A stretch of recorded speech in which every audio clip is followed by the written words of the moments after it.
வைகுண்டத்தில் நடந்த இந்த ஸ்டோரி என்னன்னா, இது எப்படி ஆரம்பிச்சுன்னா, சத்தியயுகம், வேதாயுகம், துவாபர யுகம் வரைக்கும் இந்த சண்டை நடந்திருக்கு. அந்த ஒரே ஒரு சின்ன விஷயத்தினால வைகுண்டத்தில் ஜெயன் விஜயன் 2 காவலாளிகள் இருந்தாங்க. அதாவது உங்க மொழியை சொன்னோம்னா வாட்ச்மேன். அந்த 2 வாட்ச்மேன்ஸ் என்ன பண்ணியிருக்காங்க, பிரம்மதேவரோட 4 மகன்கள், அவங்க விஷ்ணு பகவானோட பக்தர்கள், அவங்க அவரை பார்க்கறதுக்காக வந்திருக்காங்க. உங்களை உள்ள விட முடியாது, நீங்க யாரு பெரிய ஆளா, அதெல்லாம் உள்ள விட முடியாது, கிளம்பு அப்படின்னு அவமானப்படுத்திட்டாங்க. அவன் சாதாரணமாக இருந்தாலே கோவப்பட்டு எதை கொடுப்போம், முனிவர்கள் சாதாரணமாகவே கோவப்பட்டாலே பெரிய சாபமாக கொடுத்துருவாங்க. அதுவே பிரம்மதேவரோட மகன்கள் தான் அது ஒரு வித்தியாசமான சாபத்தை கொடுத்தாங்க. பூமியில் மனித பிறவை எடுப்பீங்க, வைகுண்டத்தை விட்டு போயிருவீங்கன்னு சொன்னாரா. விஷ்ணு பகவான் கிட்ட முறையிடுறாங்க, இந்த சாபத்துக்கு வழியே இல்லையா, அவங்க கிட்டே போய் கேளுங்க. அந்த பாலகர்கள் கிட்ட அவங்க 2 வழி சொன்னாங்க. முதல் வழி, பூமியில் மொத்தம் 7 பிறவை எடுத்து விஷ்ணு பகவான் பக்தர்களாக பிறக்கணும்னு சொன்னாராம். 2வது வழி, 3 பிறவிகள் எடுத்து அவருக்கு எதிரியா மாதிரி அவர் கையாலேயே செத்து மறுபடியும் இங்கே காவலர்கள் ஆகணும்னு. அவங்களுக்கு இது பிடிக்கல. 2 வழியிலையும் அவங்களுக்கு ஆபத்து தான். ஏன்னா முதல் வழி 7 பிறவிகள். ஏன்னா 7 பிறவிகள் எடுக்கிறதுங்கிறது ரொம்ப கஷ்டம். 7 பிறவிகள் ஒருத்தரை விட்டு நாம் பிரிஞ்சோன்னா எவ்வளோ கஷ்டமாக இருக்கும். அதனால 2வது வழியை தேர்ந்தெடுக்கிறாங்க. அப்போ அந்த 4 பேர் சொல்கிறாங்க, நீங்கள் என்ன முட்டாளா, நாங்கள் தான் சொன்னோமே 7 பிறவிகள் பக்தராக பிறக்க வேண்டியது தானே, எதுக்கு எதிரிகளாக பிறக்கிறீங்கன்னு கேட்டாராம். அதுக்கு அந்த 2 பேர் சொன்ன கேள்வி என்ன தெரியுமா, எங்களுக்கு மொத்தம் 2 காரணம் இருக்குது. முதல் காரணம் என்னென்னா, நண்பனாக இருந்தால் அவனை மறந்துடுவோம், ஆனால் எதிரியாக இருந்தால் என்றைக்குமே மறக்க மாட்டான். அதோட விஷ்ணு பகவான் கையால் சாகிறதுங்கிறது புனிதம்னு சொன்னாங்க. முதல் பிறவியில் இரண்யாட்சனாவும் இரண்ய கசிபுவாகவும் பிறந்தாங்க. வராகமூர்த்தி அப்புறம் நரசிம்மர் கையால் இறக்குறாங்க. 2வது பிறவியில் ராவணன் மற்றும் கும்பகர்ணன்.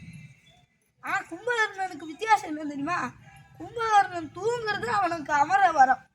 நான் ஒரு தடவை அவன் 6 மாதம் முழுசாக தூங்கிட்டான்னு வச்சுக்காங்க, அவனை எந்த ஒரு ஆளாலையும் என்றைக்குமே கொல்ல முடியாது.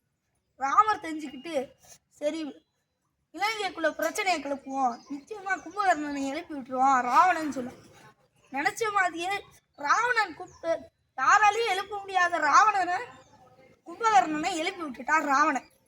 போர்க்களம் போகும்போது மரணத்தை நான் தம்பிக்கிட்ட சொல்கிறான், விபீஷணன் கிட்ட, ஞாபகம் வச்சுக்க, நீங்களும் தர்ம வழி நடந்துக்கலாமே, அதெல்லாம் எனக்கு தெரியாது, தர்மத்துக்கும் அதர்மத்துக்கும் நான் வரல, என் அண்ணனுக்காக நான் போராட வந்திருக்கேன் அப்படின்னு சொன்னாராம்.